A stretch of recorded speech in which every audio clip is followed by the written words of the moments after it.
Hey guys, welcome back. Before we start tonight's journey, if you're new here, consider hitting that subscribe button and maybe drop a comment below letting me know where in the world you're listening from tonight.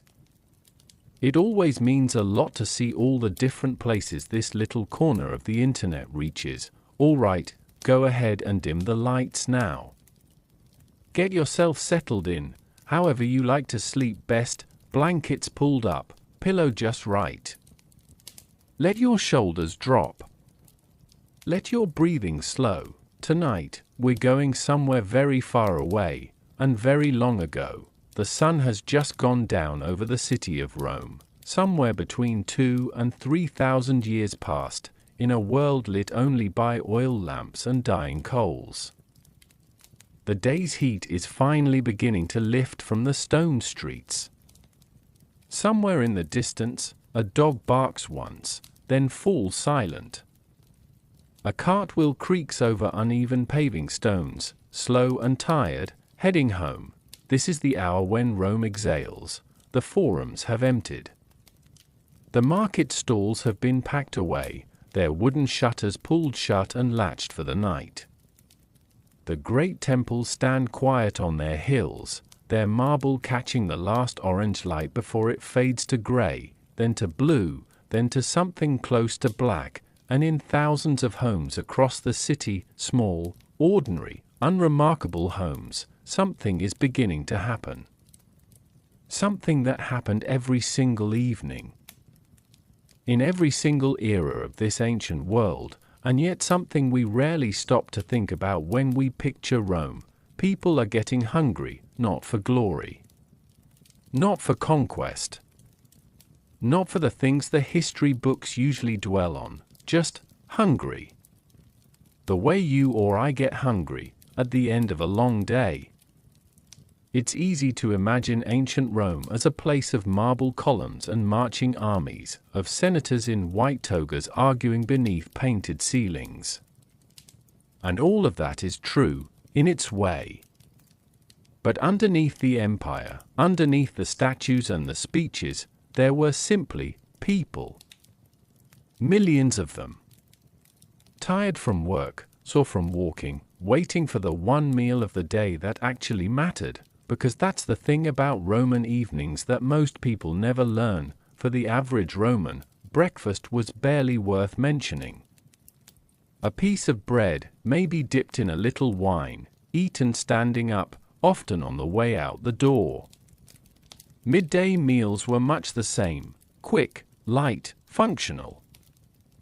Something to keep the body moving through the afternoon heat, but the evening was different. The evening was when Rome finally slowed down enough to eat. In a small apartment above a bakery, a woman is coaxing a fire back to life in a clay stove, feeding it with dry twigs until a thin curl of smoke rises toward a narrow window. Somewhere below her, in the street, a man carries a covered basket balanced against his hip, his sandals slapping softly against the stone, hurrying home before the light disappears completely. He is carrying tonight's supper. We don't know his name. We never will. He is one of countless nameless Romans who lived and ate and slept in this city.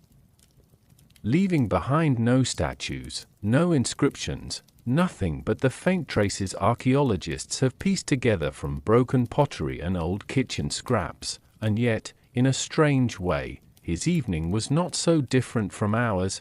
He was tired. He was hungry. He wanted something warm.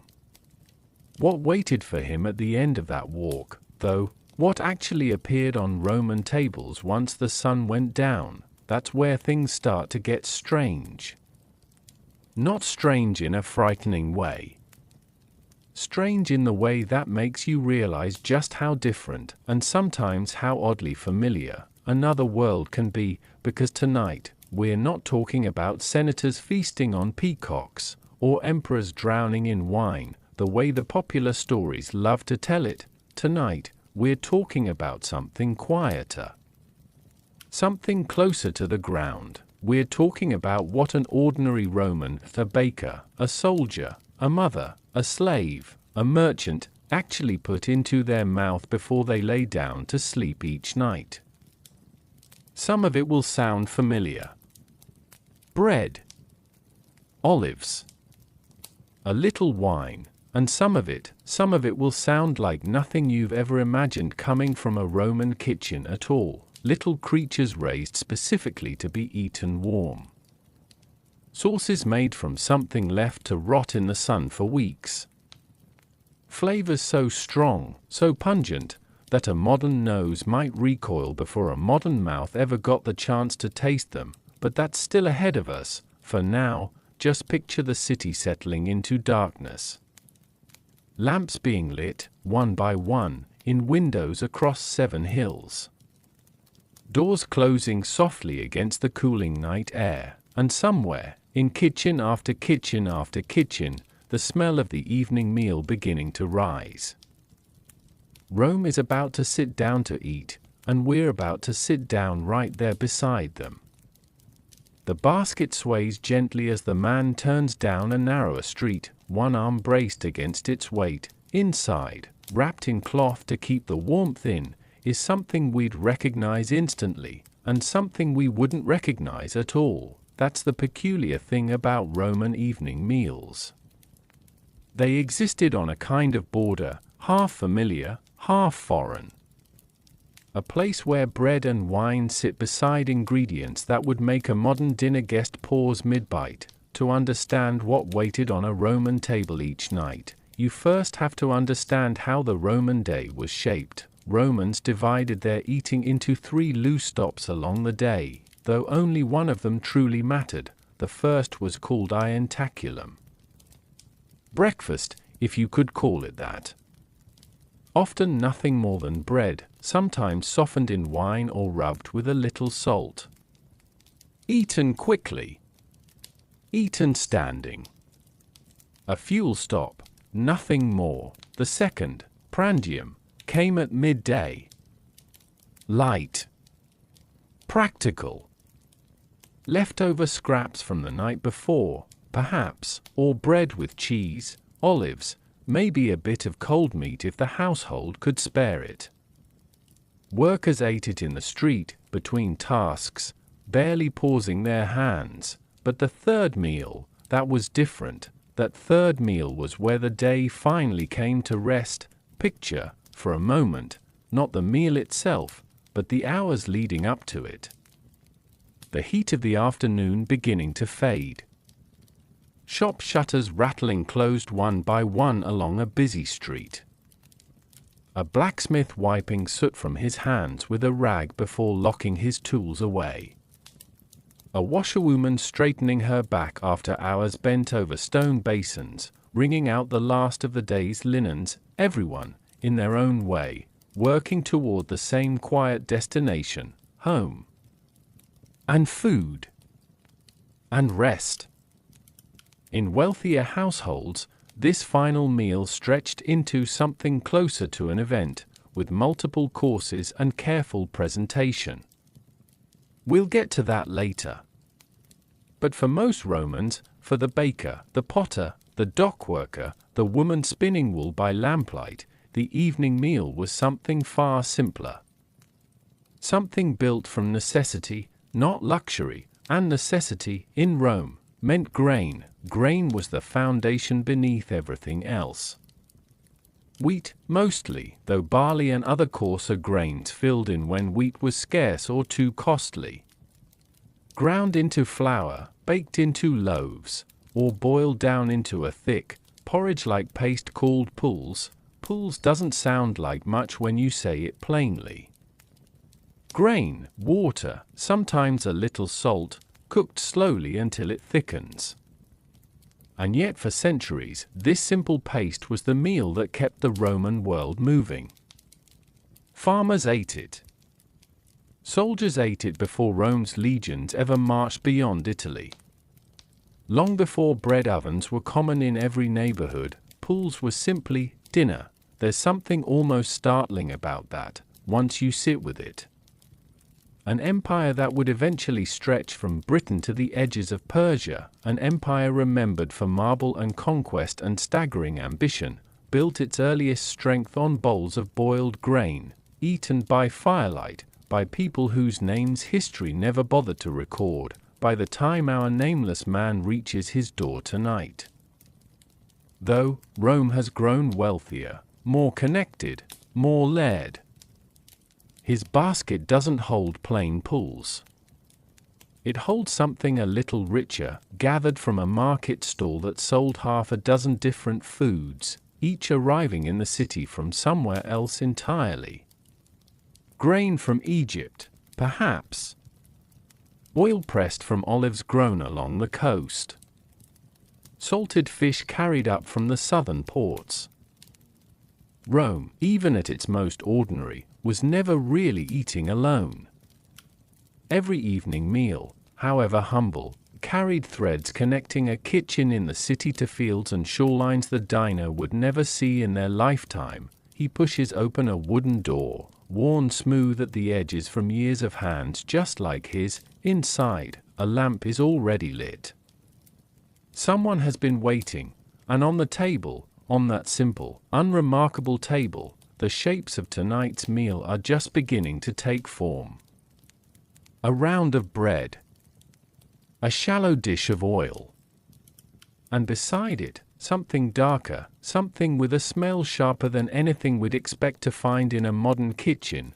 We'll get to that smell soon enough. For now, the door closes softly behind him, and somewhere in that small room, the real story of the Roman evening meal is only just beginning. The door settles shut with a soft wooden thud, and for a moment, the sounds of the street disappear entirely. Inside, the room is small, warm, lit by that single oil lamp casting its glow across the walls. And on the table, the meal is beginning to take its proper shape, the meal Romans called cena. It's a word worth sitting with for a moment, because it meant something different depending on which century you were living in, and which street you called home. In Rome's earliest days, cena was eaten at midday, a simple pause in farm work before the afternoon's labor resumed. But as the centuries passed, as Rome grew from a scattering of hillside villages into the beating heart of an empire, cena drifted later into the day. By the time our story unfolds tonight, cena has become the evening meal, the one that mattered, the one people organized their entire day around. It wasn't just food. It was a kind of punctuation mark at the close of daily life. A signal that the working hours were finished, that the body could finally rest, that whatever the day had demanded of you, it was done demanding for now. In the wealthiest homes across the city, cena could stretch for hours, arranged into distinct courses with names borrowed from Greek dining customs, a beginning, a main body, a closing. We'll spend an evening inside one of those grand households later in our story, among reclining guests and elaborate dishes meant to dazzle as much as nourish. But tonight, we stay here. In this small room, at this plain table, where cena means something far more modest. The woman who lit the lamp is moving quietly now, unwrapping the cloth from around the basket her husband carried home. Underneath, a round loaf, still faintly warm from the baker's oven down the street. Most Romans didn't bake their own bread at home. Ovens were expensive, fuel was costly, and space was tight in the crowded apartment blocks called insulae, where families like this one lived stacked atop each other, floor after floor, in buildings that sometimes rose 5 or 6 stories above the street. Instead, bread came from public bakeries, their ovens running long into the evening, filling entire neighborhoods with the smell of baking grain. It's strange to think of it now. That smell drifting through streets that no longer exist, past people who vanished from history almost 2,000 years ago, and yet the scent itself would be instantly recognizable to us today. Warm bread hasn't changed nearly as much as everything else has. Beside the bread, she sets down a small dish. Olive oil, thick and green gold, pressed from fruit grown somewhere along the coast, carried inland by cart and by boat until it reached this very table. Oil wasn't a garnish in Rome the way it sometimes is now. It was a staple, poured generously over bread, vegetables, nearly everything that passed through a Roman kitchen. Fat and flavor and calories, all in one, essential to a diet that otherwise leaned heavily on grain. And then, almost as an afterthought, she reaches for a small clay jar tucked at the edge of the table. This is where cena starts to become something distinctly Roman. Because what's inside that jar isn't something most of us would recognize as dinner at all. A dark, thick liquid, faintly amber where the lamplight catches it. The smell reaches across the table before the jar is even fully open, sharp, briny, almost overwhelming in the small enclosed room. Her husband doesn't flinch. If anything, his shoulders finally relax, the tension of the day easing out of him at the familiar scent, because to him, that smell means home. That smell means dinner.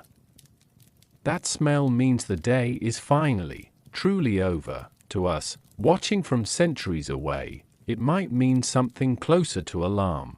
We'll get to exactly what's inside that jar very soon. For now, know only this: it was, without exaggeration, one of the most important ingredients in the entire Roman world. Found on tables from the grandest villa to the humblest apartment. Traded across the empire. Manufactured in specialized workshops along the coastlines. Beloved, almost universally, by people who otherwise disagreed about nearly everything, and it smelled, by most modern standards, absolutely nothing like food. The lamp flickers gently as she sets the jar down beside the bread. Dinner, tonight, is almost ready. Somewhere across the city, in a part of Rome this small family will never visit, another table is being set. It looks nothing like theirs. This is the strange truth about Roman dinners. The word cena could mean almost anything, depending on whose door you happen to knock on. Step through one entrance, and you'd find a single loaf, a dish of oil, a jar of something pungent. Step through another, only a short walk away, and you'd find couches arranged in a horseshoe, polished bronze lamps, and servants moving silently between reclining guests. Rome never pretended to be equal. Wealth shaped nearly everything, and food was no exception. In the grandest homes, dinner didn't happen at a table in the way we might picture it. Guests reclined instead, propped on one elbow across low couches arranged around a central serving space, a custom borrowed from the Greeks generations earlier and reshaped into something distinctly Roman. Shoes came off at the door. Hands were washed by attendants before the first course arrived. Conversation flowed as freely as the wine, sometimes more freely than anyone intended by the meal's end. For the wealthy, cena wasn't simply about eating. It was theater. It was status, laid out course by course for guests to admire, discuss, and remember.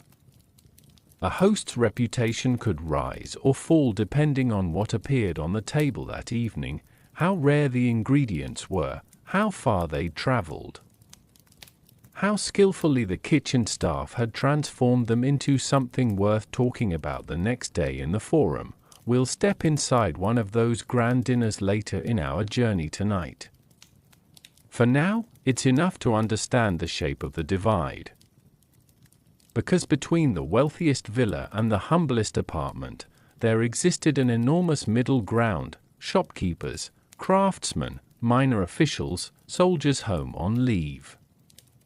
Families who couldn't afford peacock or imported spice, but who also weren't scraping by on plain boiled grain alone. Their tables held a little more than bare necessity. A bit of cheese, perhaps. Some preserved fish. Fruit in season, bought fresh from a market stall rather than grown in a private garden, and then, at the very bottom of Roman society, cena looked different again. For the enslaved, for the poorest laborers, for those who worked the docks or hauled stone for the endless construction projects reshaping the city, dinner might mean little more than what our earlier family already has on their table: bread, oil, and whatever cheap, strongly flavored sauce could stretch a small amount of food into something that felt, at least briefly, satisfying. That's part of what made Roman cuisine so unusual, when you really study it. The same handful of core ingredients appeared across every level of society, just in wildly different quantities and combinations. The rich and the poor both ate bread. Both drank wine, though the quality varied enormously. Both, in their own way, relied on that same sharp, salty sauce our family is about to pour over their meal tonight. Food, in Rome, was never entirely separate. It was more like a single, sprawling structure, with the poor huddled in its foundations and the wealthy perched somewhere near its gilded rooftop, both drawing from the same underlying framework, even if what reached their plates looked worlds apart.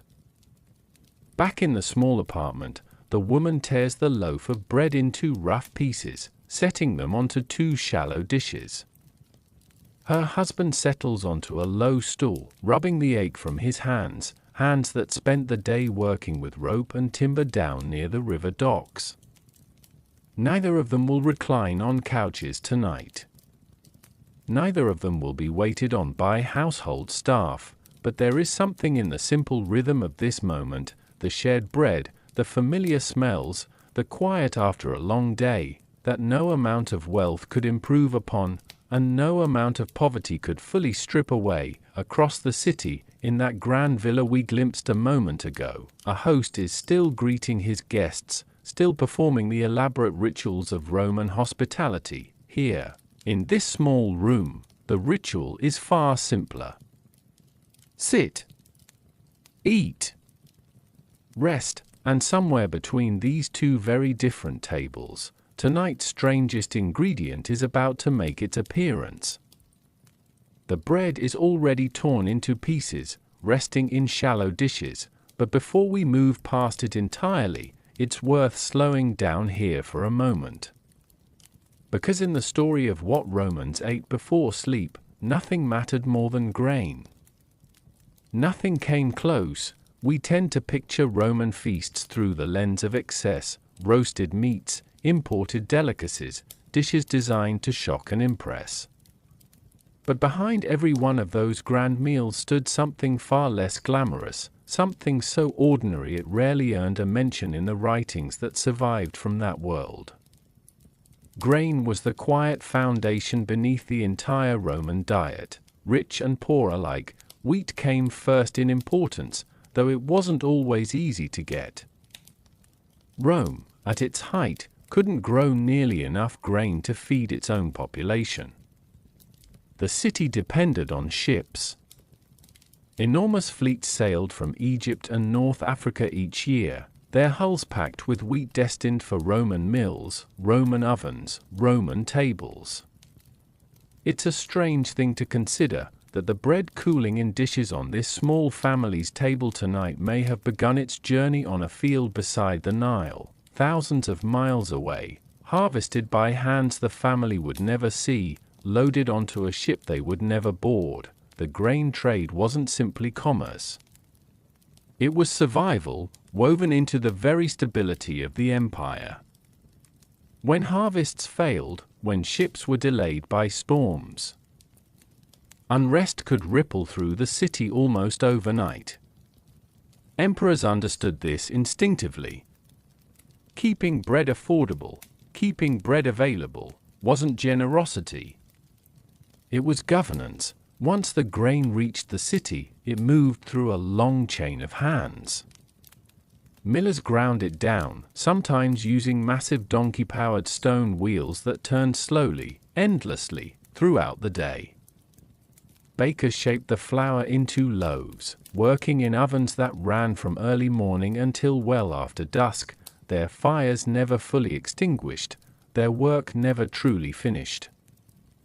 There's a particular loaf that archaeologists have actually found preserved, carbonized in the volcanic ash that buried Pompeii. Round, scored into wedge-shaped sections for easy tearing, stamped faintly with what might have been a baker's mark. Sitting in an oven when the eruption came, forgotten mid-bake, and then somehow surviving nearly 2,000 years, waiting silently until it was finally uncovered. A small, strange miracle. A piece of someone's dinner, frozen at the exact moment their world ended. Most Romans never gave a second thought to their bread. It was simply there, every evening, as reliable as sunset. But not everyone could afford the finer wheat loaves, pale and soft, the kind reserved for wealthier tables. Coarser bread, darker and denser, made from barley or lower grades of wheat mixed with bran, filled the gap for poorer households. It wasn't unpleasant, by most accounts, just heartier, rougher, closer to the earth it came from, and beneath even that, still, sat pools, that same thick grain paste from earlier generations, never fully disappearing even as bread grew more common. Some households, especially in the countryside, still leaned on it through harder seasons, or simply out of old habit passed down through generations who never quite trusted the newer ways.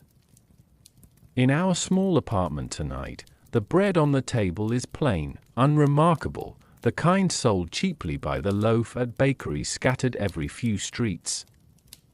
The husband tears off another piece, dips it into the dish of olive oil, and eats without ceremony.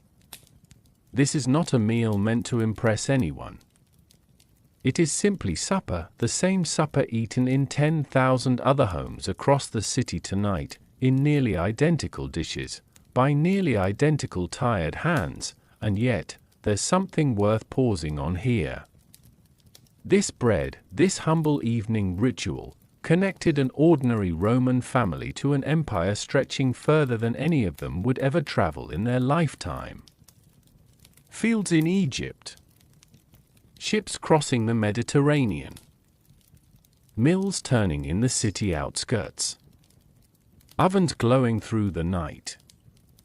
All of it funneling down into this one small, quiet moment, a tired man, a simple meal, a lamp burning low. Beside him, his wife has already moved on to the next part of dinner.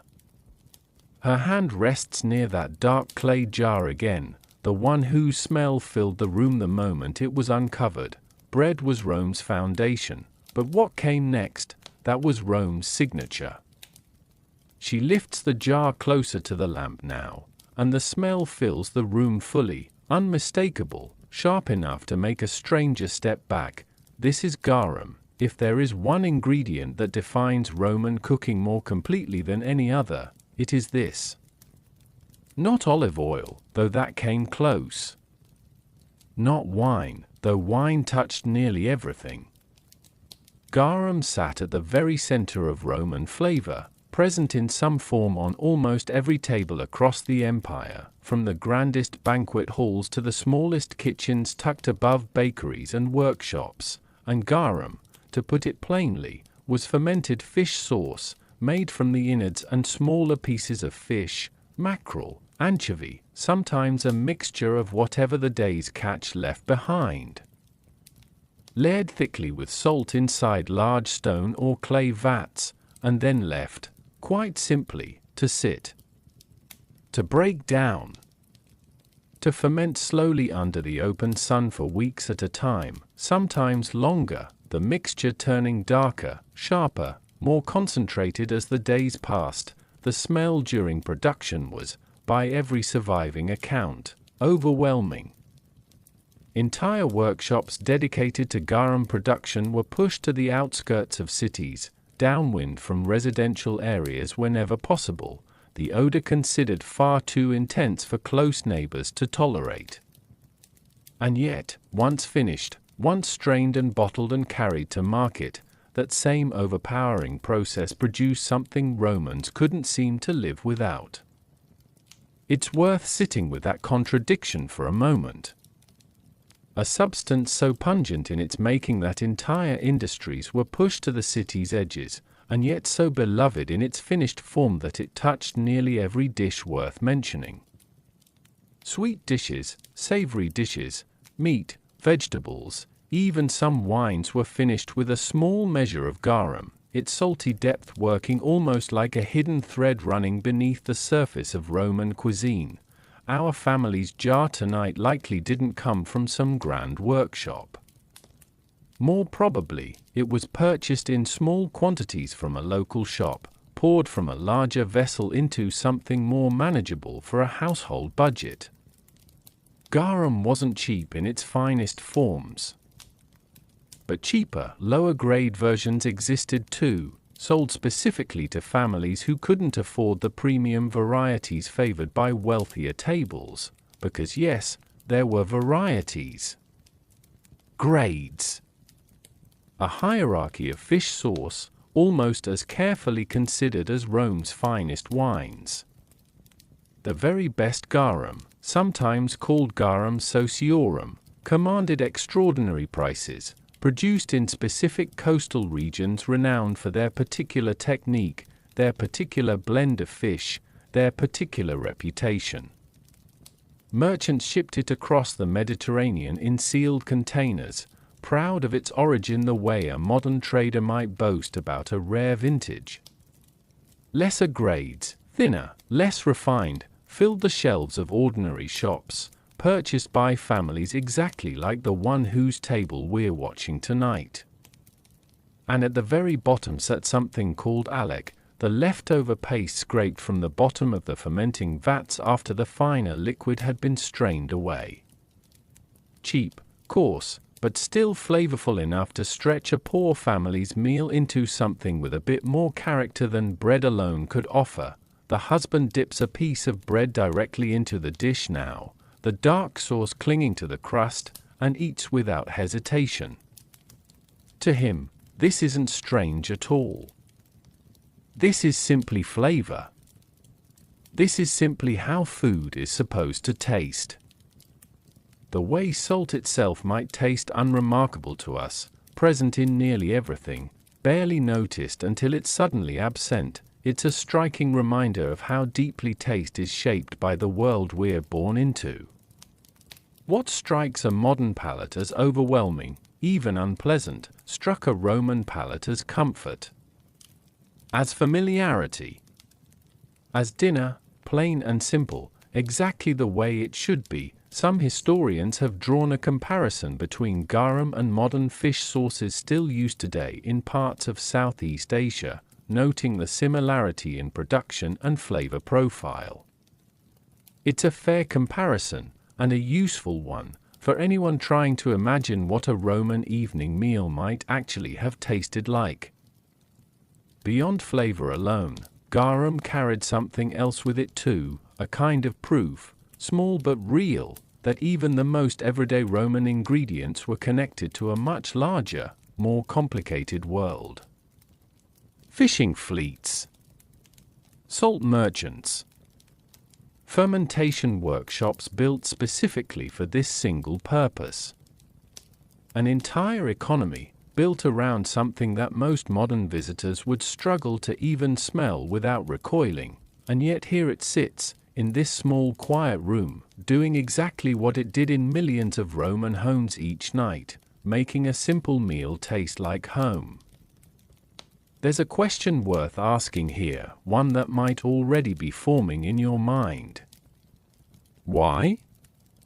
Out of everything the ancient world could have chosen to build its cuisine around, why did an empire this vast, this varied, this endlessly inventive, settle so completely on the flavor of fermented fish? The answer isn't simple, and it isn't just about taste. Start with what garum actually did to food, chemically speaking, though of course no Roman cook would have described it that way. The long fermentation process broke the fish down into something rich with what modern science calls umami, that deep, savory, almost meaty sensation that sits apart from sweet, sour, salty, and bitter. It's the same quality that makes a good broth satisfying, or aged cheese addictive, or a perfectly seared piece of meat impossible to stop eating. Roman cooks didn't have that vocabulary. They simply knew that a few drops of garum made everything taste more like itself. Vegetables tasted more vividly like vegetables. Meat tasted richer, deeper. Even sweet dishes, oddly enough, gained a kind of roundness from a careful touch of it. It worked the way salt works in a modern kitchen, not as a flavor on its own, but as something that unlocks every other flavor around it. That alone might explain why cooks reached for it constantly. But garum carried something beyond taste, too. It carried belief. Roman medicine, still deeply tangled up with philosophy and superstition, held that certain foods balance the body's inner humors, restoring health, aiding digestion, easing ailments both real and imagined. Garum found its way into this thinking as well. Some physicians recommended it for stomach troubles. Others believed it useful for wounds, applied directly to the skin rather than eaten at all, its salt content thought to draw out infection the way later generations might use antiseptic.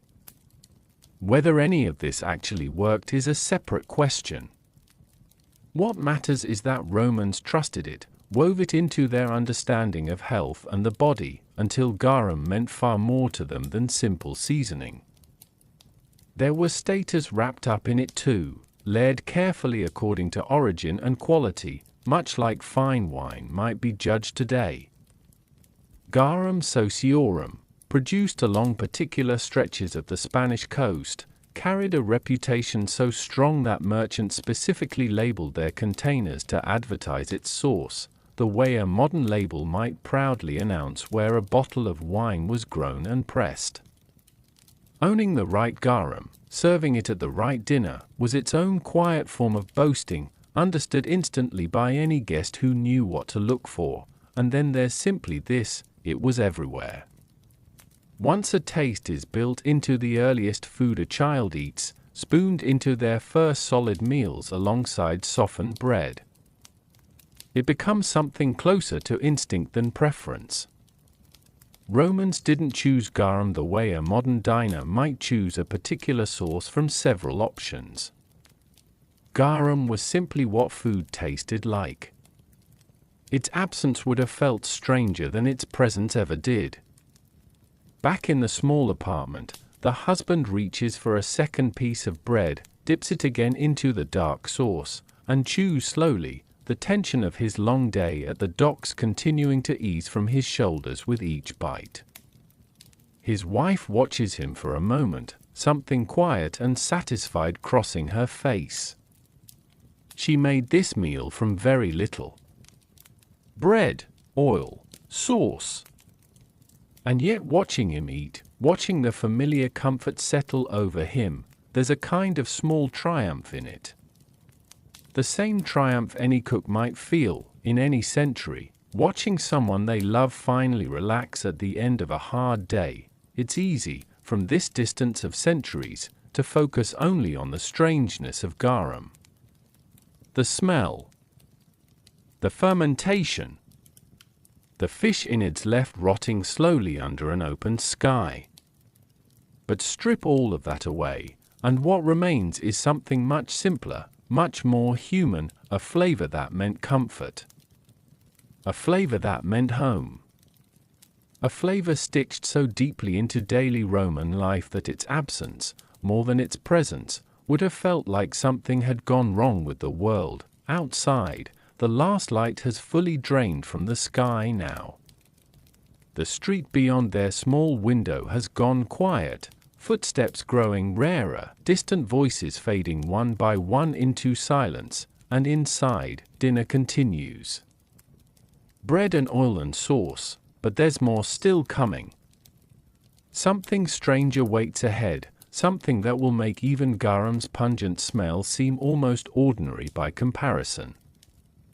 Across the city, in that grand villa we glimpsed earlier this evening, something is happening that would strike our tired dockworker and his wife as almost unbelievable, if they ever heard about it at all. A servant is carrying a small silver tray toward the reclining guests, and on it rest several small, plump, golden brown shapes, roasted whole, glistening faintly under the lamplight. Dormice, yes, dormice. The small, round-eyed rodents that spend most of the year curled up asleep in burrows and hollow trees, hibernating through the cold months in a state so deep it inspired their very name. And in certain corners of Roman society, these tiny sleeping creatures were considered a genuine delicacy. Prepared with real care, served at dinners meant to impress, it sounds, to modern ears, almost like a joke. Surely this can't be real.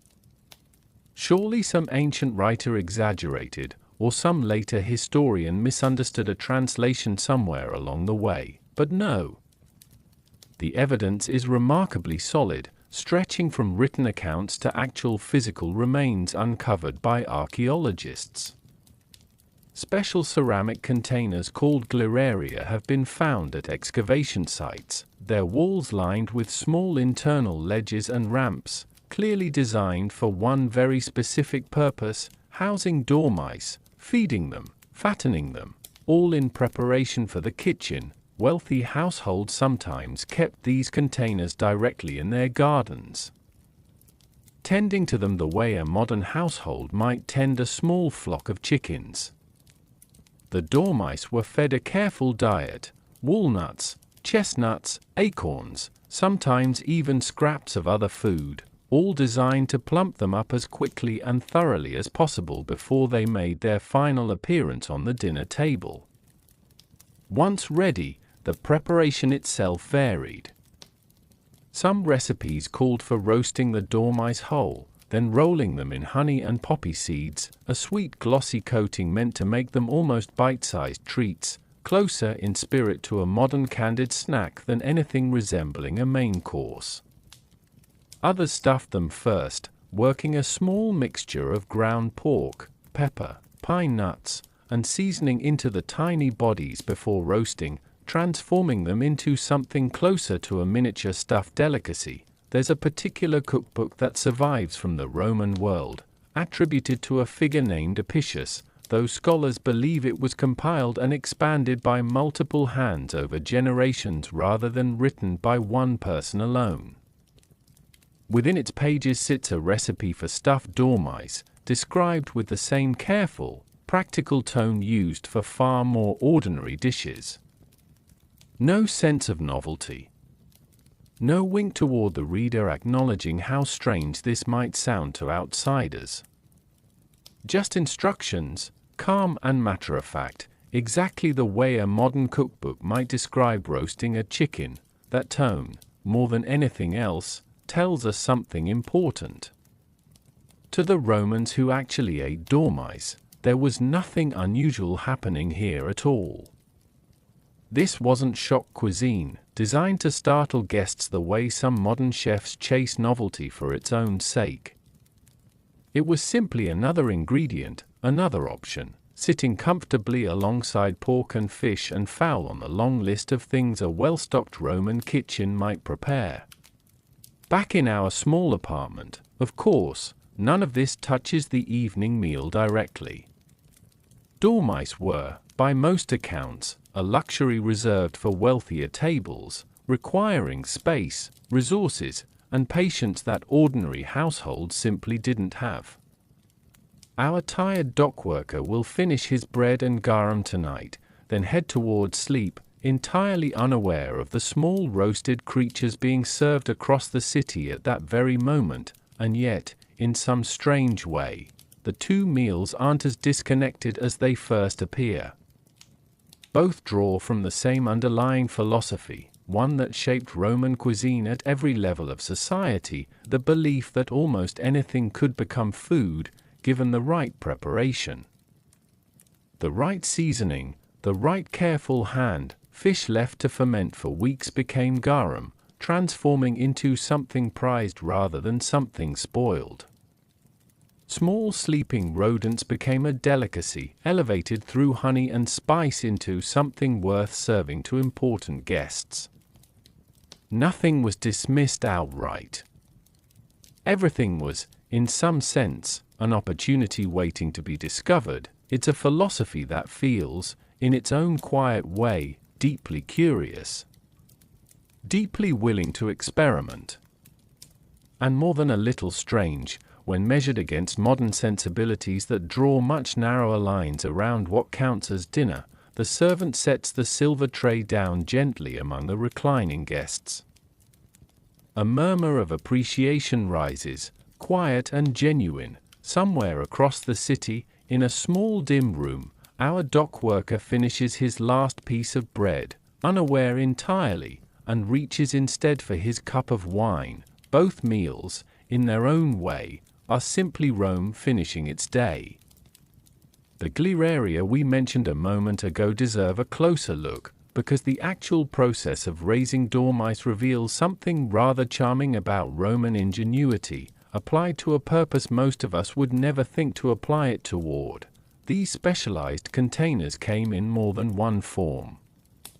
Some were large ceramic jars, their inner walls carved with a continuous spiraling ledge, almost like a tiny staircase winding from base to rim, allowing the dormice inside room to climb, move, and burrow without ever escaping over the smooth outer walls.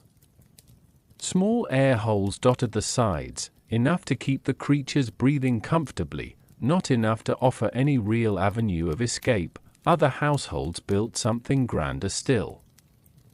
Entire walled gardens called leperaria, originally designed for raising hares, later adapted by some estate owners to house dormice on a much larger scale. Stone walls, sometimes several feet thick, lined with smooth surfaces the small rodents couldn't climb, created a kind of miniature enclosed wilderness. Hollow logs and clay pots were scattered inside to mimic natural burrows, giving the dormice something close to their instinctive hibernation environment, all while keeping them conveniently contained for eventual harvest. The scale of this practice varied enormously, depending on the wealth and ambition of the household. A modest villa might keep only a single glieraria tucked in a corner of the garden, enough to supply the family with an occasional treat for special occasions. Grander estates, particularly those belonging to Rome's wealthiest citizens, maintained operations substantial enough to supply their own household consistently, and sometimes even to sell the surplus at market. Feeding the dormice was, by most accounts, a careful and deliberate process. Walnuts, acorns, and chestnuts formed the core of their diet, chosen specifically because they encouraged rapid weight gain, the small creatures growing plumper and richer in flavor the more they ate. Some sources suggest households timed their feeding schedules around the animals' natural hibernation instincts, taking advantage of the fact that dormice, preparing instinctively for winter sleep, would eat voraciously and store fat at a remarkable rate during the autumn months. There's something quietly fascinating in that detail, when you really sit with it. Romans didn't fight against the dormouse's natural biology. They worked with it, understanding the animal's own seasonal rhythm well enough to use it to their advantage, harvesting the creatures at precisely the moment nature had already prepared them, fattened and ready, for a long winter's sleep they would never actually experience. Harvest itself likely happened just before that hibernation began, timed carefully so the dormice would be at their heaviest, their richest, before the kitchen ever saw them. From there, the process moved quickly into preparation, whether that meant the honeyed roast we described earlier, or the more elaborate stuffed version favored at grander dinners. It's worth noting, too, that dormice weren't considered strange or exotic within Roman society the way they might strike us today. They existed comfortably within a much broader Roman tradition of small-scale animal husbandry, sitting alongside pigeon lofts, fish ponds called piscini, and snail gardens we'll explore shortly. Wealthy Roman estates often functioned as small, self-contained ecosystems, each corner of the property dedicated to raising some particular delicacy, all of it feeding back eventually into the household's own kitchen.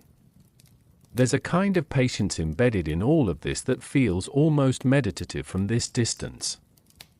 Weeks, sometimes months, spent tending small creatures destined for a single meal.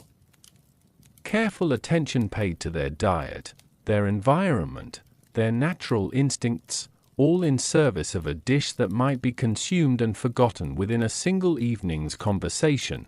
Our small apartment across the city, of course, has no garden, no area, no walled enclosure tucked behind its walls. The dock worker and his wife will never taste a honey dormouse in their lives, and likely never think to wonder about them at all.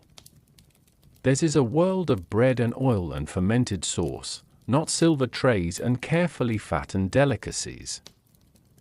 And yet, both households, in their own separate ways, understood something similar about food.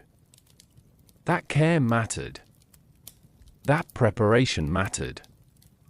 That even the most modest ingredients, tended properly, could become something worth savoring at the end of a long day. Somewhere in a quiet garden across the city, a area sits still and silent now, its small occupants already harvested, already transformed into tonight's delicacy, and somewhere else, a much simpler meal continues, unaware entirely of the small strange world unfolding elsewhere in the same city, under the very same darkening sky.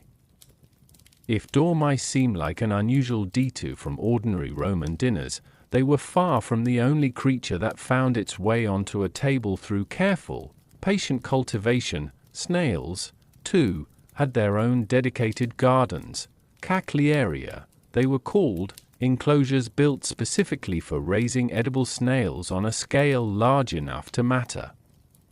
Some were modest, little more than a shaded corner of a garden wall, kept moist and cool, planted with herbs the snails could graze on freely. Others, on grander estates, grew far more elaborate, entire sections of land given over to the practice, moats sometimes dug around the perimeter to keep the slow-moving creatures contained without any need for walls or fencing at all. There's a particular kind of dry humor in that image, when you sit with it. An entire moat, an entire engineered barrier, built to contain an animal that couldn't outrun a determined toddler. And yet it worked precisely because it didn't need to be fast. It only needed to be effective, and a shallow trench of water proved more than sufficient against something that moved at a snail's pace. Quite literally, snails raised for the table were often fed a particular diet meant to fatten them and, in some cases, flavor their flesh from the inside. Milk, mixed with grain or herbs, was ladled into their enclosures, the snails absorbing the mixture slowly over weeks until they grew plump enough for the kitchen. Some accounts describe truly enormous specimens raised this way, though it's worth taking those numbers with a healthy amount of skepticism, the way any ancient boast about record-breaking livestock probably deserves. Once ready, snails made their way into the kitchen much the way they might in certain cuisines today, cooked in their shells, seasoned with garum of course, along with herbs, wine, sometimes a touch of that same honey used to coat roasted dormice. They appeared as a starter course in wealthier homes, a small indulgence before the heavier dishes arrived, savored slowly, deliberately, the way any delicate food demands to be eaten. Shellfish, more broadly, held an even more prominent place in Roman cuisine, particularly for anyone living near the coast. Oysters, in particular, achieved a kind of fame that echoes surprisingly close to their reputation today. Certain regions became renowned for the quality of their oysters. their reputation spreading far enough that wealthy Romans sometimes went to extraordinary lengths to have them transported inland, packed carefully to survive the journey from coast to city while still fresh enough to eat. There's a story, often repeated though difficult to verify with full certainty, about a particular Roman engineer who supposedly built artificial oyster beds specifically to keep a steady supply close to the city, driven purely by his own fondness for them. True or exaggerated, the story captures something real about Roman attitudes toward food. A willingness to invest serious effort, serious ingenuity, into securing a pleasure as small and specific as a favorite shellfish. Mussels, too, appeared regularly on Roman tables, along with a wide variety of other shellfish gathered along the coastline, their shells often found in enormous discarded piles near ancient settlements, a kind of accidental archive left behind by generations of diners who never imagined their leftover shells would someday tell historians so much about their daily meals. For our small apartment across the city, tonight's dinner touches none of this world directly. No snails, no oysters, nothing carried carefully inland from distant coastal beds. And yet shellfish weren't purely a luxury reserved only for the wealthy. Cheaper varieties, gathered locally rather than shipped from famous beds, found their way into more modest kitchens too, sold at market stalls alongside the fish that went into garum production. A poorer family might occasionally enjoy a simple dish of mussels or common clams, gathered along the riverbank or bought cheaply when a fisherman's catch ran larger than expected. What strikes you most, learning about all of this, isn't really the strangeness of snails and shellfish appearing at Roman dinners. It's the sheer thoroughness of it all. The patience. The willingness to engineer moats for snails, artificial beds for oysters, entire small ecosystems built around securing exactly the right ingredient, exactly the right flavor, for a meal that might last less than an hour before it was finished and forgotten. Rome ate the way it built roads, and aqueducts, and cities. Carefully. Deliberately. With an eye toward getting every small detail exactly right, even when that detail was something as unassuming as a snail slowly grazing in a shaded garden corner. Back in the small apartment, the bread is nearly finished now, the dish of oil scraped clean, the jar of garum sealed again and set aside for tomorrow's meal.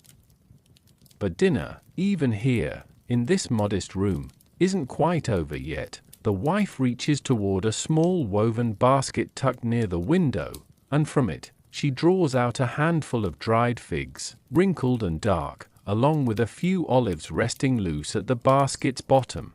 This closing stretch of the Roman meal, however plain or elaborate the household, almost always leaned toward something sweet, or at least something gentler than the sharp, salty flavors that came before. Fruit played a central role here, arriving fresh when the season allowed, or dried and preserved through the leaner months, carrying summer's sweetness forward into autumn and winter alike. Figs, in particular, held a place of real affection across Roman society.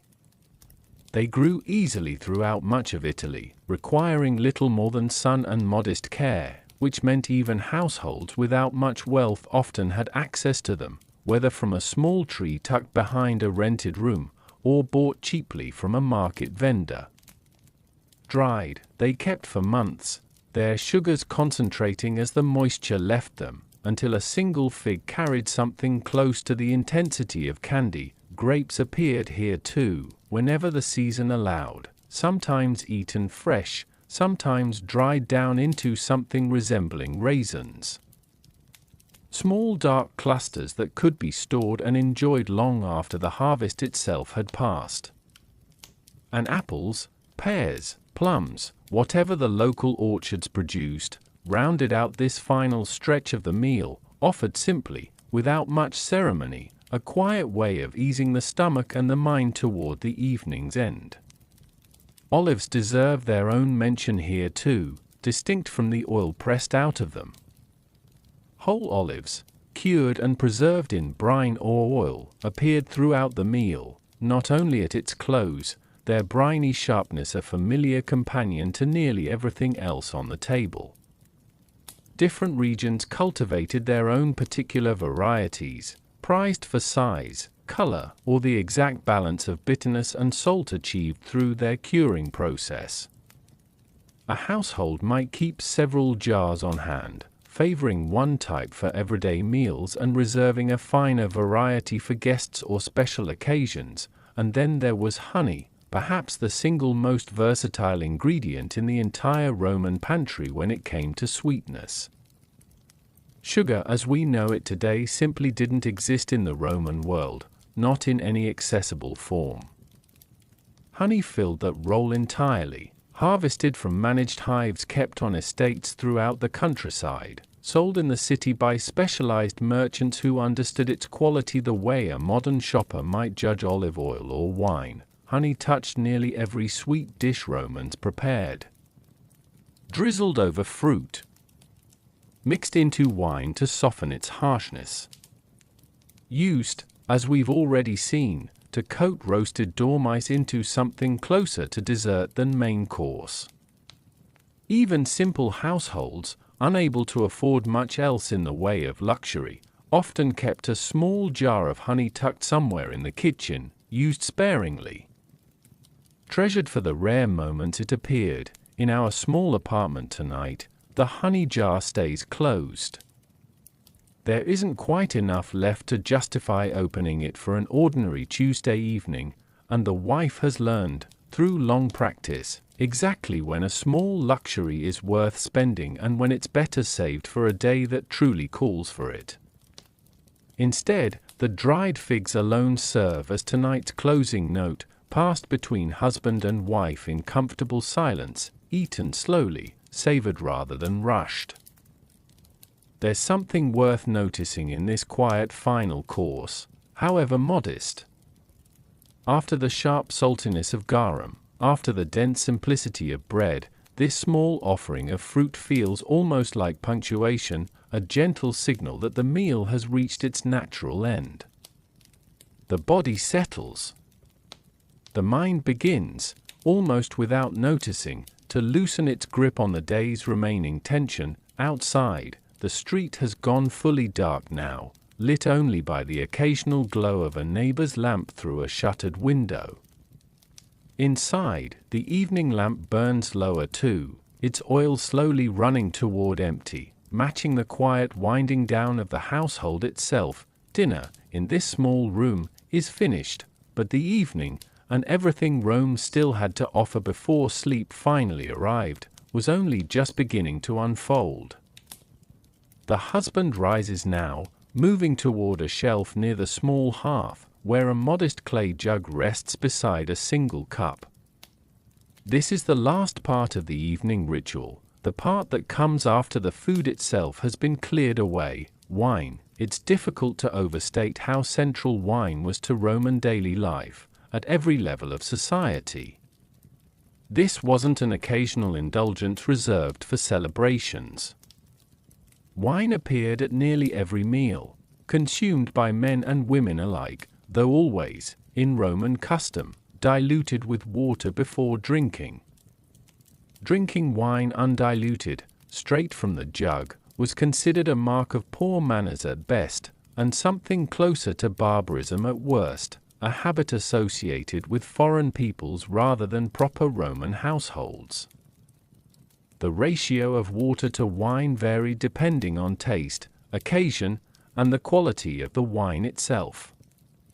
A common household mixture might run close to equal parts, water softening the wine's strength, stretching a modest supply further while keeping the mind clear enough for ordinary evening conversation.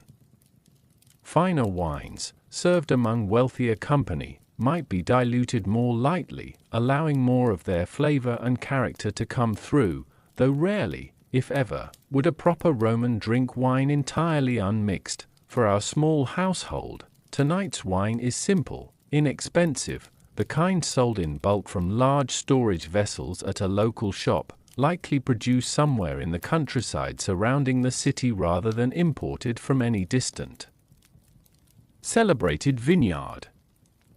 The husband pours a measure into the single cup, adds water from a smaller jug beside it, and drinks slowly, the mixture cool against a throat still slightly dry from the day's labor. Wine in Rome carried meaning far beyond simple refreshment. It marked the boundary between the working day and the resting evening, much the way a modern ritual might exist around a particular drink consumed only after work is truly finished. There was something almost ceremonial in it, even in the humblest household, a small, quiet signal that the body could finally begin easing toward sleep. Beyond ritual, wine also carried genuine practical value in a world without reliably clean water. Roman aqueducts brought fresh water into the city with remarkable engineering skill, yet water quality still varied considerably depending on the source and the condition of local pipes and cisterns. Wine, through its alcohol content, offered at least some natural protection against certain waterborne illness, a fact Romans understood only vaguely through observation and tradition, without any real grasp of the underlying science. Even diluted, mixing wine into drinking water was thought to make it safer, and in practice, it likely did help to some real degree. Wealthier households enjoyed wines with real reputations, grown in specific regions renowned for particular qualities, aged carefully in sealed amphorae, sometimes for years before finally being opened and served. Certain vintages achieved a kind of fame that echoes surprisingly close to how wine enthusiasts speak today. Specific years remembered and discussed, specific regions praised above their neighbors for some subtle difference in soil or climate. For the average household, though, wine was simply wine. Functional, affordable, reliable. Purchased by the jugful from a local merchant, poured out each evening without much thought given to vintage or origin. It did its job quietly, easing the body toward rest, without ever needing to impress anyone. The husband finishes his cup and sets it down gently on the small table. Across from him, his wife has poured her own modest measure, sipping slowly, her eyes drifting toward the single flame still burning in their oil lamp, its light growing dimmer now as the evening wears on. Neither of them speaks much in this quiet stretch. There isn't much need to. The day's work is finished. The meal has been eaten. And now, in this small pause before sleep finally arrives, there is only the soft glow of lamplight, the faint warmth of diluted wine, and the comfortable silence of two people who have shared this same simple ritual more evenings than either could easily count. Outside their window, somewhere across the darkened city, countless other households are moving through this exact same quiet stretch of evening, cups raised, voices lowered, the whole of Rome settling gradually, household by household, toward rest. Somewhere across the city, in a shop tucked along a narrow street near the Forum, a merchant is closing his stall for the night, carefully sealing a row of small clay jars that hold something far more precious than their modest size might suggest, spices. By the time our story unfolds tonight, Rome sits at the center of a trading network stretching further than most of its citizens could ever fully picture. Ships carried goods not only from nearby provinces, but from lands months away by sea, following routes that connected the Mediterranean world to India, to Arabia, to regions whose names Roman merchants knew mainly through rumor and second-hand report. Pepper, above all else, dominated this trade. Black pepper, carried from India along a long, difficult route involving sea voyages, overland caravans, and countless hands passing goods along the way, arrived in Rome as one of the most sought-after ingredients in the entire empire. Its price reflected every mile of that difficult journey. A pound of pepper could cost a considerable sum, valuable enough that it sometimes functioned almost like currency, used on occasion to pay debts, taxes, even portions of ransom during moments of political crisis, and yet, despite this cost, pepper appeared constantly in Roman cooking, far more often than its price alone might suggest reasonable. That surviving cookbook attributed to Apicius calls for pepper in recipe after recipe. Sprinkled over vegetables, worked into sauces, dusted across roasted meats, treated less like a rare luxury and more like an essential, expected element of properly prepared food. Wealthy households, it seems, simply built the cost into their expectations, the way a modern household might budget for something expensive but considered non-negotiable. Beyond pepper, an entire world of other spices moved through Roman markets. Cinnamon, carried from even further afield, prized both for cooking and for its use in perfumes and religious offerings. Ginger, cumin, coriander, each carrying its own price, its own reputation, its own particular use within Roman kitchens. Saffron, perhaps the most expensive of them all, harvested from the delicate threads of a particular crocus flower in such small quantities that its cost rivaled precious metals, ounce for ounce. These spices did more than simply season food. They transformed Roman cuisine into something layered and complex, capable of surprising subtlety despite the empire's reputation for straightforward. Hearty fare. A dish built around nothing more than lentils or simple vegetables could be elevated, through careful spicing, into something worth remarking on at a dinner party, worth discussing the next day among friends who hadn't been fortunate enough to attend. There's an interesting tension worth noticing here, between the plain, grain-based diet that fed most of the empire, and this elaborate spice trade reaching toward the far edges of the known world. Both existed simultaneously, often within the very same household, depending on the occasion. Even families of only modest wealth might keep a small pinch of pepper reserved for special meals, purchased in tiny quantities specifically because they couldn't afford more. Treasured precisely because of how rarely it appeared on their table, our dock worker and his wife, sharing their quiet cup of wine tonight, have likely never tasted saffron in their lives, and pepper appears in their kitchen only rarely, perhaps saved for a particular holiday or a rare celebration worth marking with something beyond bread and garum.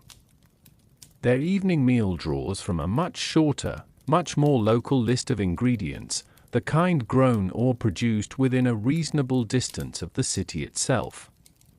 And yet, in a strange way, they still exist within this same vast trading world, connected to it even without direct access to its rarest offerings.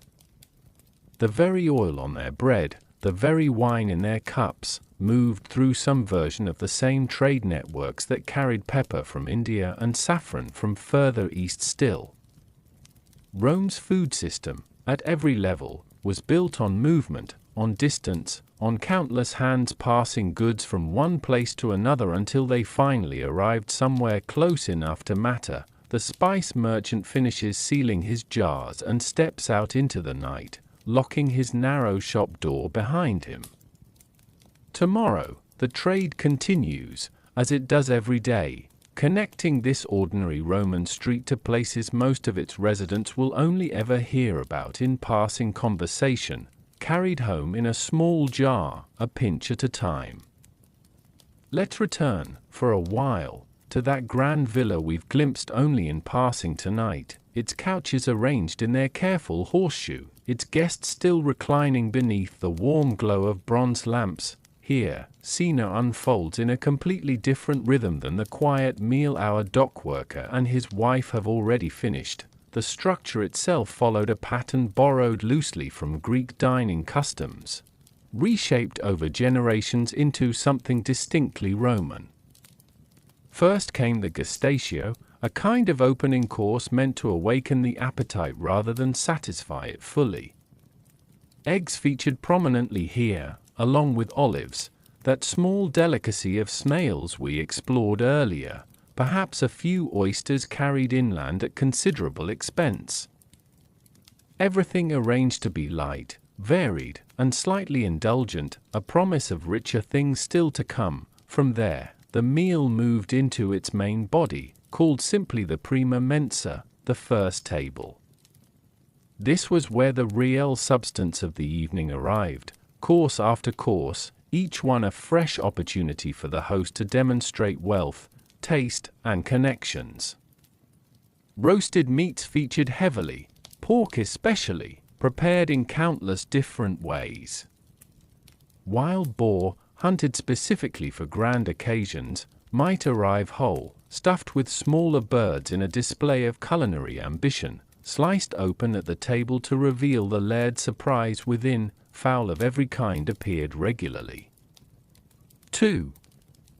Chicken, duck, goose, sometimes more exotic birds when a host wished to particularly impress. Flamingo among the more famously extravagant choices, its tongue specifically prized as a delicacy by certain wealthy diners with a taste for genuine excess.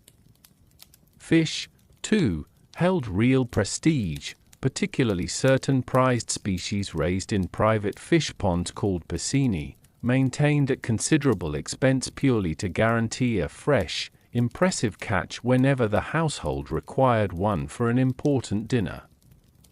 Sauces bound this entire elaborate spread together, most of them built around garum, layered with wine, honey, vinegar, and whatever spices the household could afford, pepper chief among them. Roman cooking at this level favored complexity, flavors stacked deliberately atop one another, sweet against salty, sharp against rich, creating combinations that modern palates might find surprising, even jarring, accustomed as we are to simpler, more separated flavor profiles. Finally, the meal closed with the secunda mensa, the second table, given over entirely to sweetness. Fresh and dried fruit, much like what our dock workers' household enjoyed in far simpler form, but arranged here with considerably more ceremony. Honeyed pastries, sometimes elaborate enough to be sculpted into particular shapes for special occasions.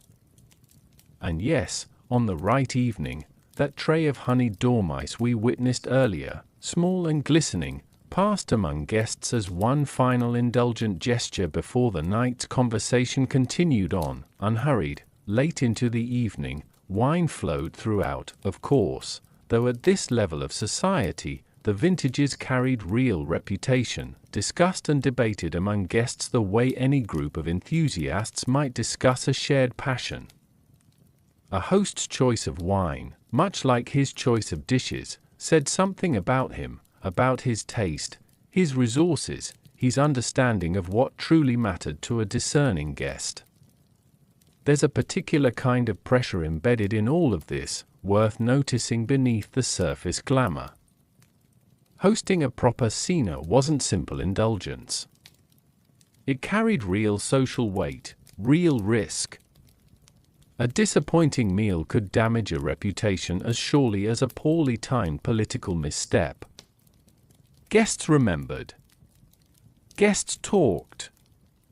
And in a society built so heavily around social standing, around visible displays of success, the dinner table became one more arena where that standing was constantly, quietly being measured. Compare this, for a moment, to the quiet simplicity we witnessed earlier tonight. Bread. Oil. A jar of garum. A modest cup of watered wine. No performance. No guests to impress. No reputation resting on the quality of the evening's dishes, and yet, strip away all the elaborate staging, all the roasted boar and honeyed pastry, and something surprising remains. Both meals, at their core, served the same essential purpose. Both marked the close of the working day. Both offered rest, Comfort, a shared moment before sleep finally arrived. Wealth changed the shape of Roman dinner considerably. It never quite changed its underlying purpose. Leave the villa behind now, its lamps still burning, its guests still lingering over wine and quiet conversation. Most of Rome never saw a table like that in their entire lives, not even once. To really understand Roman food, you have to spend more time here, among the majority, the shopkeepers, the laundry workers, the porters hauling goods along the docks, the countless families crowded into apartment blocks stacked 5 and 6 stories high above narrow, noisy streets. This was Rome's true population, far outnumbering the senators and wealthy landowners whose lives dominate so much of the surviving written record. For these households, food wasn't a performance. It was arithmetic. A careful, constant calculation of what little money existed, and how far it could possibly stretch. Bread formed the unshakable center of this calculation, as it did throughout Roman society, but here it carried even greater weight, quite literally the difference between a full stomach and a hungry night. In the city of Rome itself, a system of grain distribution, sometimes free, sometimes heavily subsidized, helped keep the very poorest fed, a policy emperors maintained carefully, understanding all too well how quickly hunger could curdle into unrest. This grain dole didn't provide luxury. It provided survival, a baseline beneath which the city's poorest residents, in theory, were never meant to fall. Beyond that baseline, though, everything required careful choices. A family might budget for oil, essential but never cheap, purchased in small quantities rather than large jars that demanded more money up front than most households could spare at once. Garum, too, appeared in cheaper grades specifically for this market, thinner, less refined, sometimes little more than that coarse paste called alec we mentioned earlier, scraped from the bottom of larger production vats and sold at a fraction of the price finer garum commanded. Vegetables filled much of the remaining gap. Cabbage, turnips, onions, leeks, lentils, and beans, grown in small local plots or purchased cheaply at market, formed the backbone of countless ordinary meals, simmered into simple stews or eaten alongside bread with little further preparation needed. These weren't exciting dishes by any stretch. They were practical, filling, affordable, exactly what a tired body needed after a long day of physical labor. Meat appeared far less frequently in these households than popular imagination might suggest.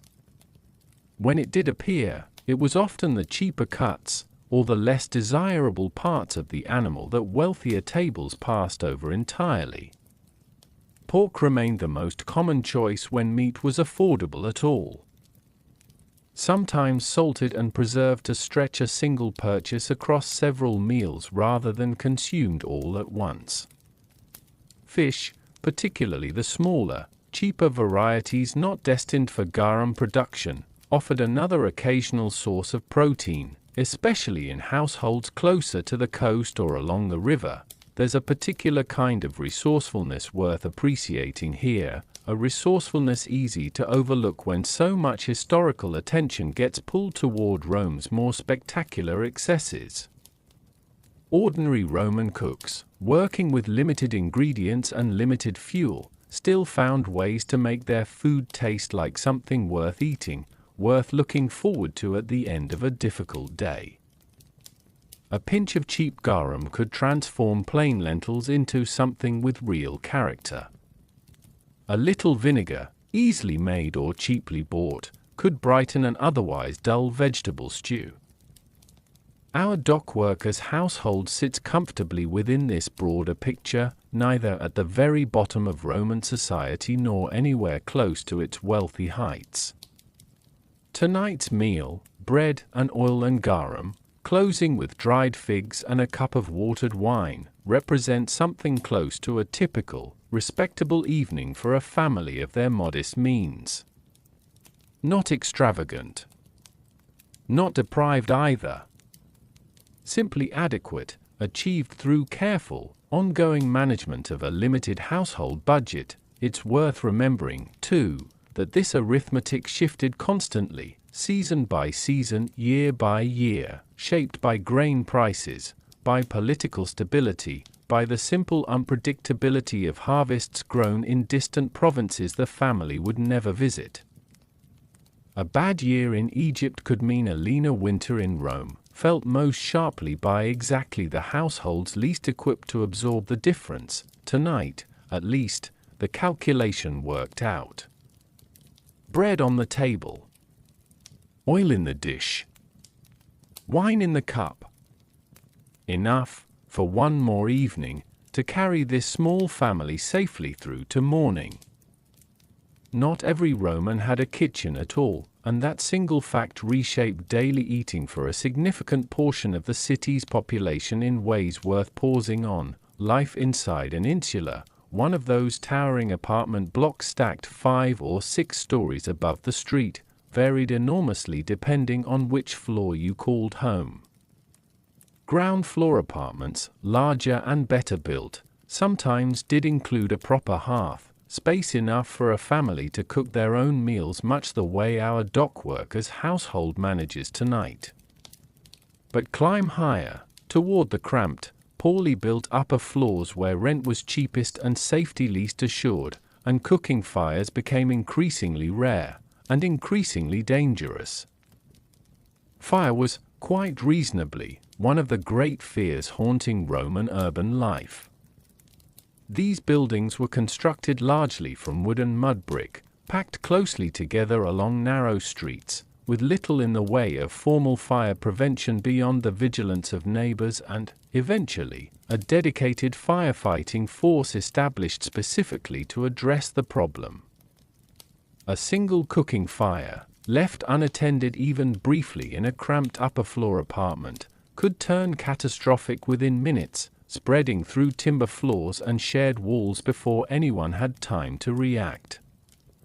For this reason, many landlords simply forbade cooking fires above the ground floor entirely, leaving upper-floor residents with genuinely limited options for feeding themselves each evening.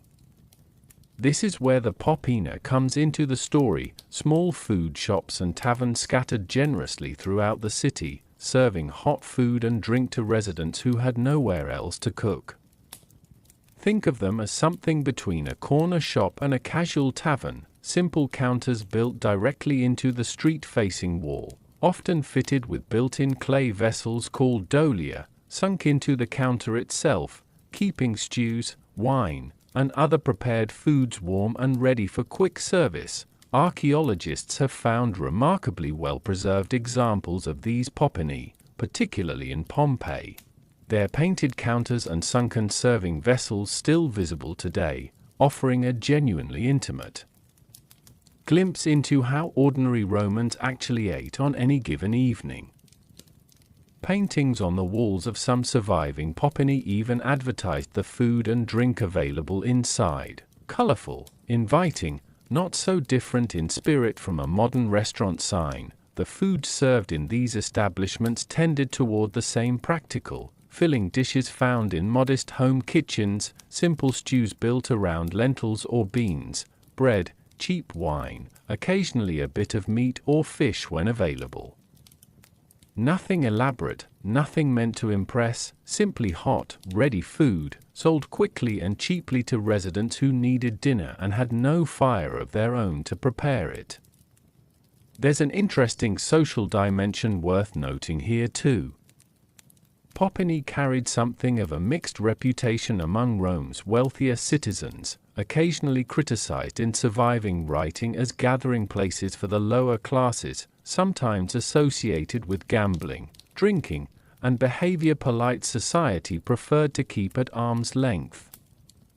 And yet, for the residents who actually relied on them, these small shops served an entirely practical, essential purpose, filling a genuine gap left by cramped housing and restrictive fire safety concerns. Street food, more broadly, thrived throughout the city for similar reasons. Vendors sold bread, cooked sausages, roasted chestnuts, and other quick, portable food directly from carts and stalls positioned along busy streets, catching workers on their way home, offering something warm and ready without any need to wait for a proper meal to be prepared at all. Our dock worker's household is fortunate, in its own modest way, to have a proper hearth, a proper kitchen, however small. His wife can cook a meal from raw ingredients rather than relying entirely on food purchased ready-made from a popina down the street. It's a small distinction, easy to overlook, and yet it shaped daily life meaningfully for thousands of families navigating Rome's crowded, occasionally precarious urban housing. Tonight, their bread came from a bakery, their oil and garum from local shops, but the meal itself was assembled, cooked, and served within their own four walls. For countless other Romans, sharing this very same evening across the city, dinner instead meant a quick stop at a familiar counter, a warm bowl carried carefully back up several flights of narrow stairs, eaten alone or with family in whatever small space they called home. The wife rises now, gathering what little remains of tonight's meal, wrapping the unused half of the loaf back into its cloth, sealing the garum jar with its worn wooden stopper. Nothing here goes to waste. In a household running on careful arithmetic, waste was a luxury nobody could afford. This quiet habit of preservation shaped Roman cooking as thoroughly as any spice or sauce. Without refrigeration, without any of the modern conveniences that let us store food for weeks without a second thought, Roman households relied on a handful of time-tested methods to make ingredients last, some of them clever, some of them simply patient. Salt stood at the center of nearly all of it. Meat. When a family was fortunate enough to have more than they could eat in a single sitting, was salted heavily and left to cure, drawing out moisture and slowing decay long enough to stretch one purchase across many meals. Fish, too, was salted and dried in enormous quantities along the coast. Entire industries built around producing salted fish specifically meant to travel inland, feeding cities far from any shoreline. This was, in fact, the very same industry that produced the raw material for garum in the first place, salt and fish working together as the twin pillars of Roman food preservation. Vegetables found their own preservation methods too. Pickling in vinegar kept certain foods edible for months, their flavor sharpening and deepening the longer they sat a day. Root vegetables like turnips and onions, sturdy by nature, simply kept well in cool storage without much intervention needed at all, tucked away in cellars or shaded corners where the temperature stayed low and steady through the warmer months. Fruit, as we've already seen with figs and grapes, dried easily under Italy's abundant sun, its natural sugars concentrating as moisture left it behind.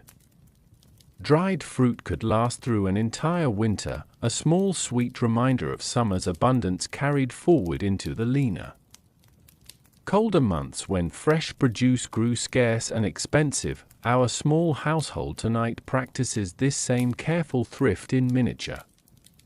Tomorrow's breakfast, ientaculum, will likely draw from whatever remains here on the table right now, a heel of bread, perhaps softened in a little wine, eaten quickly before the day's work begins again. The garum jar, carefully resealed, will last for several more meals yet, its concentrated flavor meaning only a small amount is ever needed at any one time. There's a particular kind of quiet wisdom embedded in this rhythm, easy to overlook from the comfort of a world where refrigeration makes such careful planning almost entirely unnecessary. Every meal, in the Roman household, existed in conversation with the meals before it and the meals still to come.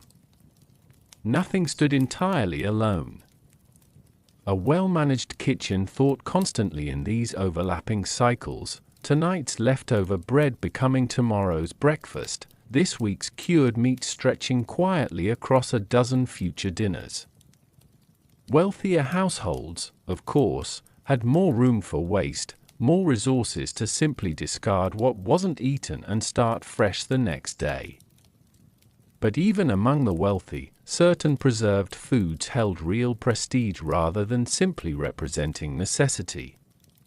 The finest cured hams, the most carefully aged wines, the most prized salted fish, all depended on exactly this same patient process of preservation, transformed through skill and time from raw ingredient into something genuinely valued in its own right. Outside, the street has gone almost entirely silent now, the last stray footsteps of the evening finally fading into stillness. Inside, the wife finishes tucking away tonight's remaining food.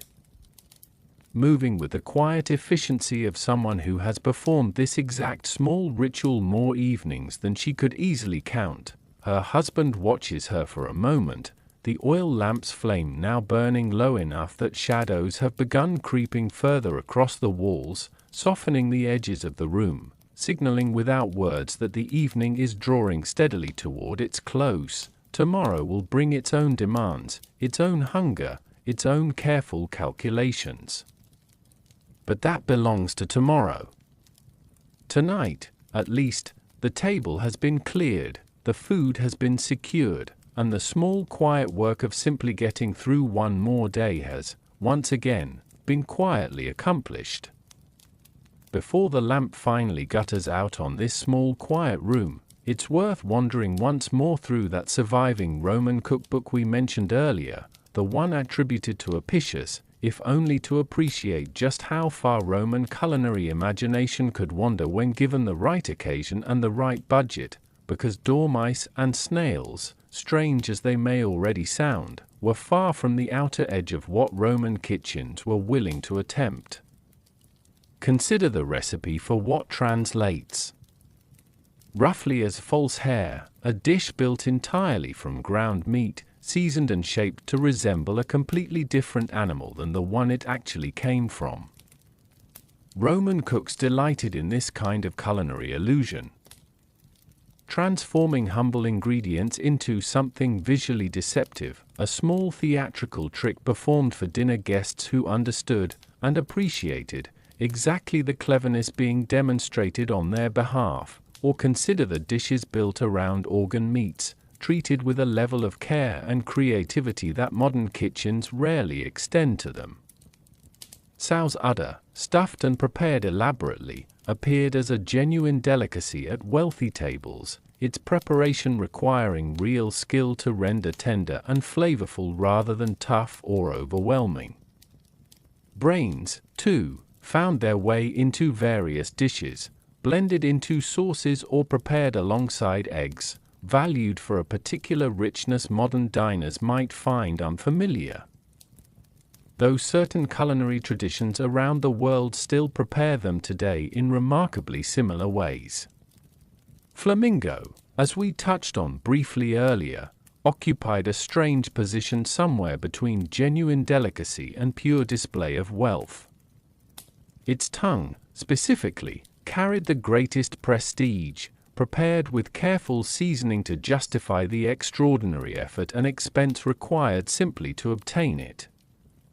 Whether it actually tasted remarkable, or whether its appeal rested almost entirely on rarity and spectacle, remains genuinely difficult for historians to say with any certainty. There's a recipe, too, for what might be called an ancient version of a savory custard, eggs blended with milk and a careful balance of seasoning, baked slowly until set.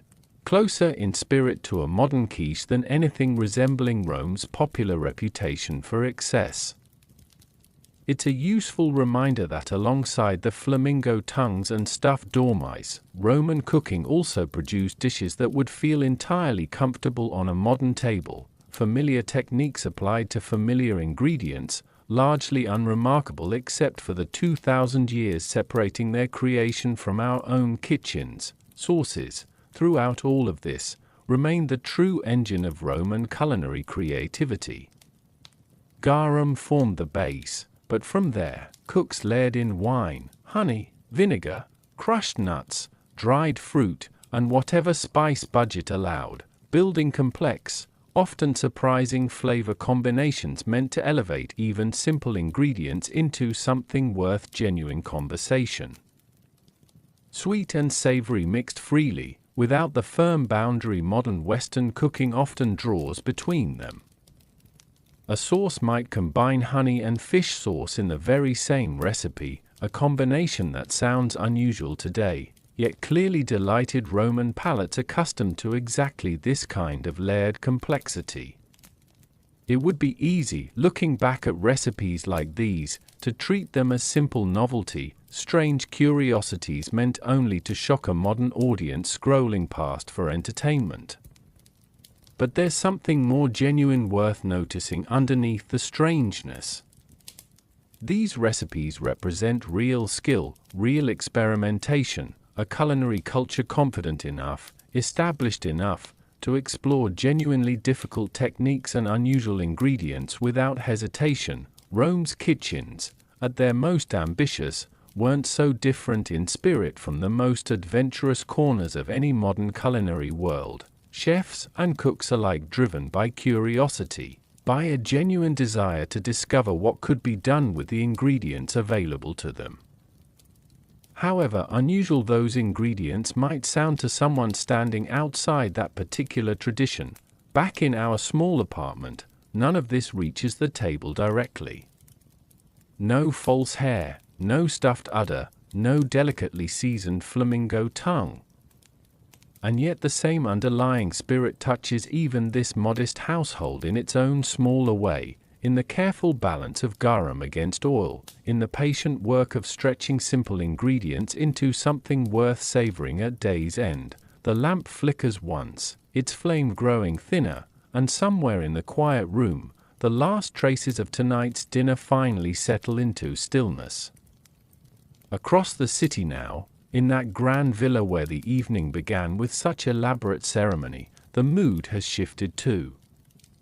The reclining guests speak more softly now, their earlier laughter settling into something quieter, more contemplative, the way conversation always seems to deepen once the food itself has finally been cleared away. Servants move quietly through the room, gathering empty platters, refilling cups one last time with wine mixed lighter now, less for taste than for the simple comfort of something warm to hold. A few guests have already begun making their farewells, wrapping themselves in cloaks against the cool night air waiting just beyond the villa's doors. Others linger still, reluctant to let the evening end, the way any good gathering resists its own natural conclusion just a little longer than it probably should. This closing stretch of a Roman evening, whether grand or humble, carried its own particular rhythm, distinct from the meal itself. The eating was finished. What remained was something gentler, something closer to simple presence. Bodies settling, minds slowing, the accumulated tension of an entire day finally beginning to loosen its grip. In wealthier households, this final stretch sometimes included quiet music, a single musician playing something soft on a lyre or flute, background rather than performance, meant to ease the room rather than command its attention. Conversation, too, shifted in tone, moving away from the sharper wit and political maneuvering that might have dominated earlier in the evening, toward something more personal, more relaxed, the kind of talk reserved for people comfortable enough with each other to simply sit in easy silence when words weren't strictly necessary. Back in our small apartment, this same gentle unwinding happens in miniature.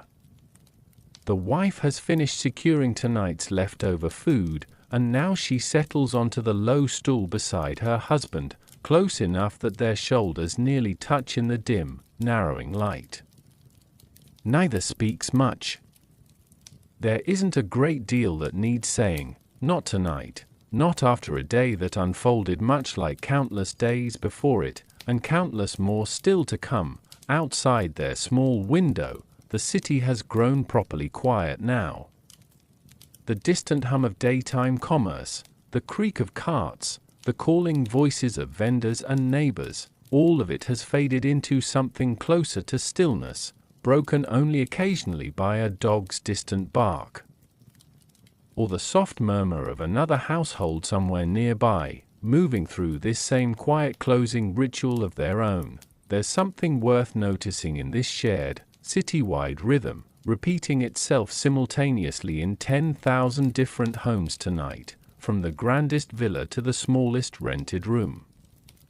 Different foods, different wealth, different worries carried through the day. And yet, in this particular hour, as evening tips finally toward true night, an entire city seems to breathe out together, each household easing toward the same eventual destination, rest. The oil lamp on our small table has burned low enough now that its light barely reaches the corners of the room anymore, shadows pooling thick and soft along the walls. The husband reaches over, almost absently, and rests a hand briefly against his wife's arm. A small, unremarkable gesture, the kind exchanged between two people who have shared enough ordinary evenings together that words have become optional. Across the city, the villa's last guests are finally rising, exchanging quiet farewells, stepping out into a night that has grown properly cool and still. Torches are lit to guide them home through darkened streets, small pools of moving light drifting slowly away from the villa's warm glow, back toward their own separate homes, their own separate versions of this exact same closing ritual. Rome, in this hour, is neither working nor celebrating. It is simply, quietly, settling, and in countless rooms across the city, lamps are beginning, one by one, to finally go dark. The lamp gives one last small flicker, and then, quietly, goes out. The darkness settles over the small apartment, gentle rather than sudden, the kind of darkness that feels earned after a long day rather than imposed by it. Somewhere in the dim quiet, the husband and wife have already risen from their stool, moving through familiar motions toward sleep, the same motions repeated so many nights before that no thought is really required anymore. Across the city, in the grand villa, the last torch has disappeared around a distant corner, carrying its small guest safely home through darkened streets now empty of everyone but the occasional night watchman making his slow, unhurried rounds.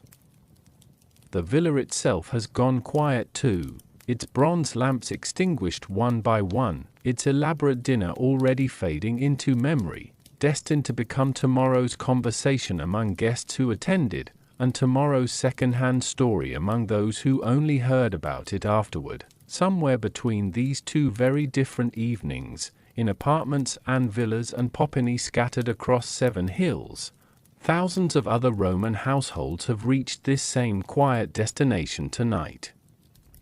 Full stomachs, settling minds, the particular, universal relief of a long day finally, properly finished.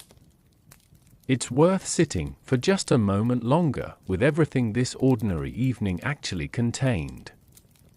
Bread that traveled from fields beside a distant river. Oil pressed from olives grown along a coastline none of tonight's diners would ever visit. A sauce built from fish left patiently to transform under an open sky, its sharp smell meaning nothing but comfort to the people who grew up eating it. Small creatures raised with genuine care inside carefully designed enclosures, transformed into delicacies reserved for tables far from this one. Spices carried across oceans and deserts, changing hands dozens of times before finally reaching a Roman kitchen. Wine, diluted and shared, marking the quiet boundary between labor and rest. An entire world, in other words, folded quietly into a single evening meal. Trade routes and farming villages, coastal fisheries and mountain vineyards, the labor of countless unnamed hands stretching from one edge of an empire to the other, all of it converging, briefly, invisibly, on a simple wooden table in a small rented room above a Roman street. We rarely think about dinner this way, in our own lives. Rarely pause to consider everything that had to happen, quietly, patiently, somewhere far beyond our own kitchen, just to place a single ordinary meal in front of us. And yet Rome's evening meal, however plain or however extravagant, always carried this same hidden weight, this same vast invisible network humming quietly beneath something as simple as bread and oil and wine. Tonight's family will wake tomorrow to another version of this same rhythm. Work through the daylight hours, however hard or however routine. And then, once evening finally arrives again, they'll return to this same small table, unwrap tomorrow's bread, uncork tomorrow's garum, and begin the whole quiet cycle once more, exactly as their neighbors will, exactly as their parents did before them, exactly as countless generations of ordinary people did throughout this ancient, sprawling, endlessly hungry city. There's something quietly comforting in that thought, if you let it settle for a moment. However strange some of tonight's ingredients might have sounded to us, however distant this world feels across 2,000 years, the underlying rhythm remains something we'd recognize instantly. Work. Hunger. A shared meal. Rest, the oldest, simplest pattern there is. Somewhere across the city, the last lamp finally goes dark. The streets lie empty and still beneath a sky full of stars that would have looked exactly the same to Roman eyes as they do to ours tonight. And in that small quiet apartment, in that small quiet villa, in 10,000 small quiet rooms scattered across the 7 hills, an entire city finally, gently, falls asleep. Good night, from ancient Rome.